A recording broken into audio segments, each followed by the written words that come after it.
চোখের পানিতে সৃষ্টিকর্তার কাছে আকুতি, এবার যেন প্রকৃতি বৃষ্টি ঝরায়।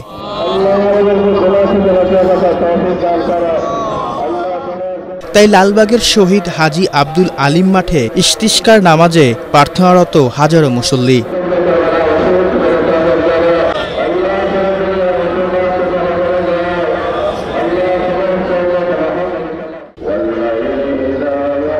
প্রচণ্ড তাপদাহে মানুষের জীবন এখন দুর্বিষহ।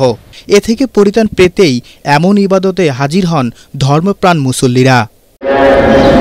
আমরা আল্লাহর কাছে যাতে ক্ষমা চাই, আল্লাহ যাতে এত রৌদ্রের থেকে আমাদেরকে রক্ষা করে, আমাদের দেশকে রক্ষা করে, জীব জন্তু যারা আছে সকলকে যাতে রক্ষা করে, যাতে আল্লাহ পাক আমাদের ক্ষমা করে, আমাদের দেশকে ক্ষমা করে, আমাদের যত পাপ অত্যাচার আছে সেগুলো ক্ষমা করে আল্লাহ যাতে রহমত বর্ষিত করে। আমি জনপ্রতিনিধি খালি ভোটের টাইমে ভোট চাবো, জনগণের পাশে দাঁড়াবো না, সেটা হয় না। ভিশন এসি নিয়ে এলো মানি ব্যাক গ্যারান্টি অফার।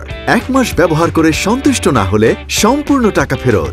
মানুষের পাশে দাঁড়াইতে হবে, মানুষের বিপদে আপদে সবসময় সাথে থাকতে হবে। 18 কোটি মানুষকে কবুল করুক, সকলকে হেফাজত করুক, সকলের প্রতি আল্লাহর রহমত নাজিল করুক, বৃষ্টি নাজিল করে আমাদের যে কষ্ট হচ্ছে, অসহ্য কষ্ট হইতেছে, সেই কষ্ট থেকে আমরা যেন বাঁচতে পারি। আলহামদুলিল্লাহ স্বতঃস্ফূর্তভাবে হাজার হাজার লোক এখানে অংশগ্রহণ করেছে, আমরা নামাজ আদায় করেছি। আমাদের অন্তরে এই বিশ্বাস আছে যে আমাদের এখানে যারা উপস্থিত ছিলেন অনেকেই মুস্তাজাবুদ দাওয়াত আল্লাহর ওলি ছিলেন এখানে। আমরা আশা করি এবং হেফজখানার বিশেষ করে যারা নাকি কোরআনের পাখি, হেফজখানার শত শত ছাত্র এখানে আমাদের এই নামাজের মধ্যে অংশগ্রহণ করেছে। আমরা আশা করি আল্লাহ তাআলা এই কোরআনের পাখি হেফজখানার মাসুম বাচ্চাদের ওসিলায় এবং আল্লাহর ওলি অনেকে এখানে উপস্থিত হয়েছেন, ওনাদের ওসিলায় বা এখানে যারা উপস্থিত হয়েছেন কোনো না কোনো নেক বান্দার ওসিলায় আল্লাহ তাআলা আমাদের দোয়াকে কবুল করবেন। ইস্তিসকার নামাজ আদায় করে সকল মুসলিম উম্মাকে ন্যায়ের পথে থাকার আহ্বান জানান জাতীয় ইমাম সমাজের সভাপতি মাওলানা আব্দুর রাজ্জাক আজহারি।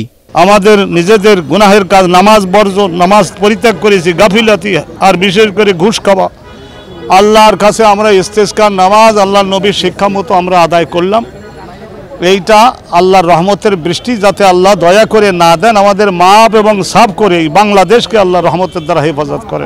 এইভাবে মহল্লায় মহল্লায়, থানায় থানায়, এলাকায় এলাকায় এই সলাতুল ইস্তিসকাটা জাগ্রত করুন, মানুষদের মধ্যে জ্ঞান বুদ্ধি ফিরবে, সবাই সতর্ক হবে। নামাজ শেষে বিশেষ মোনাজাত করা হয়। এ সময় সৃষ্টিকর্তার কাছে নিজেদের পাপের জন্য ক্ষমা চেয়ে অঝরে কেঁদেছেন মুসল্লিরা। খায়রুল ইসলাম, এটিএন বাংলা, ঢাকা।